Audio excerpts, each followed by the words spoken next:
Hello. I just wanted to let you know that I just came out with a new video that I just did on this beautiful, really pretty, beautiful perfume bottle. And it's from the World of Flowers coloring book, which just came out by Johanna Basfords. I think it came out in August of last year.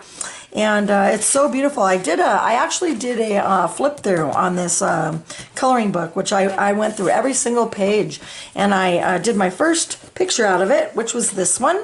And it's a whole video. It's about an hour, I think, an hour and a half or something like that. And I went through step by step on this whole picture and how I colored it. I kind of used a little bit of that Mackenzie Childs kind of a feel with the black and white checkers, and it came out really pretty, I think. But if you're a Patreon of mine, you're going to get this, and you're going to get all the colors I used with it and everything else. So I just want to let you know that it's out. And if you're not a Patreon of mine, that's okay, because it's on my Etsy channel as well. So I just wanted to let you know that it's now out and available. Okay, so thank you very much. I hope you like it.